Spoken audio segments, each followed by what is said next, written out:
Hello everyone, welcome back to my channel. In today's video we are making a special Mother's Day card and my 3-year-old daughter is here to help.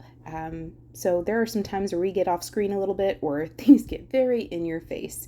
But she had a ball trying to help me make her probably favoriteest person in the world's Mother's Day card. So first things first, I have this background die here from Pinkfresh Studio. I apologize, I don't know what this particular cover plate is called, but I do know it's from Pinkfresh Studio. So I just cut that out of some HAMMERMILL white cardstock, and then we are using this stamp, stencil, and die bundle from Pinkfresh Studio. This is called Blooming Branch, and we are going to be using all of the components from this bundle today. We're using the stamp first. And we're going to be stamping this in some VERSAMARK ink because we're going to be doing some heat embossing in gold. The inspiration from this came off of something that I saw on Pinterest, which, let's talk about the rabbit hole that place can be. But that's where the inspiration from this card came from today, is something I saw on Pinterest. And so I'm going to use that same white HAMMERMILL cardstock to do some heat embossing today. I'm just going to lay this in my mini MISTI here. This is just an A2 size piece of that HAMMERMILL cardstock, and we're going to put our anti-static powder down, and we are going to be, like I said, heat embossing this with VERSAMARK ink, and we are going to be using Ranger Princess Gold embossing powder today to do all of our heat embossing. We did stamp this twice just to make sure that we got a good impression, and then we are going to go ahead and pour on some of that Ranger Princess Gold embossing powder. And we're going to do this on a second panel as well. This is a fairly large bloom, and so I felt like 2 would be sufficient to cover an A2 size card panel, because what I'm stamped and heat embossed is A2 sized, and it pretty much fills the entire panel. So I figured with the design that I had in mind, 2 would be more than enough, and it was. I'm going to go ahead and heat set this, and I have discovered that when I use something that has thicker lines and I'm trying to heat emboss it, it works better. I get smoother results if I heat it from behind. But I discovered with this, it didn't matter. The lines were so fine, I could heat it from the front, and I still got really good results. So that's something that I have learned through my heat embossing journey in life, that the thicker the image is, the thicker the lines, the more I need to do it from behind, the thinner it doesn't matter. This is the Simon Says Stamp All About Mom stamp set. I'm going to get 2 greetings out of here, the Happy Mother's Day and Love You Mom. One of these is going to go on this card today, and then the other one I'm going to set aside for my Mother's Day card. We're going to do the same process. We're going to heat emboss using our VERSAMARK ink and that same Princess Gold embossing powder from Ranger. And I'm actually going to heat set these twice, or heat emboss them twice. That seemed to give, it almost gives it dimension. It's very pretty. It almost makes it look bubbled, but not in like a bad way. It just gives it like a domed appearance, and it looks really, really pretty. And the L on Love You, it didn't stamp very well, and it didn't heat emboss very well, and so doing it a second time kind of helped make that look a little bit cleaner. I am using my magnet because this did warp a little bit, and so I am using my magnet to kind of help hold that in place so that we don't get like a double stamped image here. But because I didn't remove the stamps, and because I'm putting everything back in that bottom right corner, it will heat emboss beautifully. We're going to move on to our stenciling. So we are using all Simon Says Stamp Positively Saturated inks today. We are using purples, greens, and a yellow. We are using the Lilac, Orchid, and Amethyst, the Sunbeam, Fairway, and Field.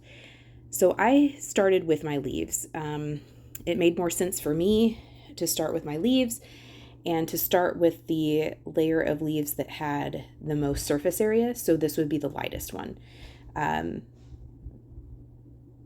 She reached for the tiny blending brushes. We eventually do switch to a larger one just because it does make things go a little bit faster. But if you wanted to add extra shading to these, you absolutely could, and those small blending brushes would be the way to go there.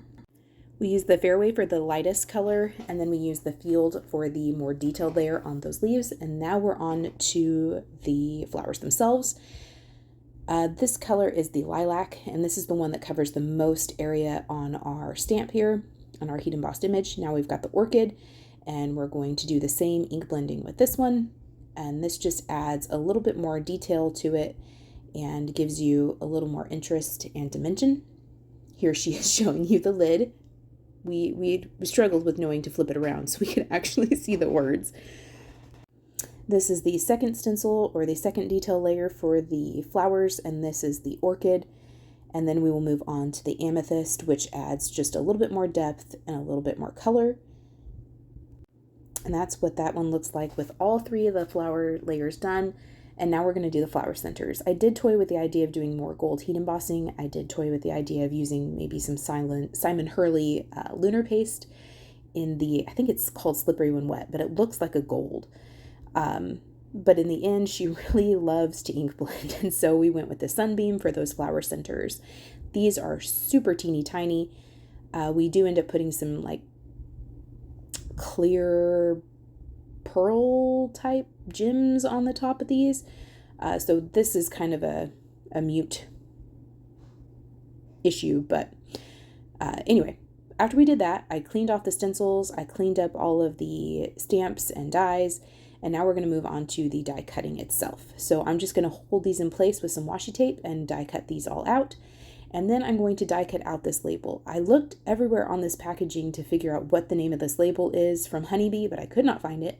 So if you happen to know what that is, let me know in the comment section below, as well as the name to that cover plate that I used from Pinkfresh, if you happen to know what that is also. Again, she's trying to show you the ink pad, because I wanted to do this label in purple, but I don't have a purple. I wanted the purple to match perfectly. So we're going to use the Orchid ink, I do believe, and we're going to just ink blend all over this label here. Is it a perfect ink blend? No. But do these inks even out very well? Yes, they do. So it looks very splotchy right there. It looks a lot more even as it dries. I'm going to glue this cover plate panel down flat to the card. You could bump that up if you wanted to. I apparently did not cut my card bases very well, and so I am going to take some scissors and kind of trim off some of that excess toward the top that's hanging out. You could use your paper trimmer or whatever you wanted to use to do that. I'm just going to use a long pair of scissors. Again, for dimension, I'm going to stack up this Happy Mother's Day sentiment 3 times total. That includes the top one that has the actual heat embossing on it.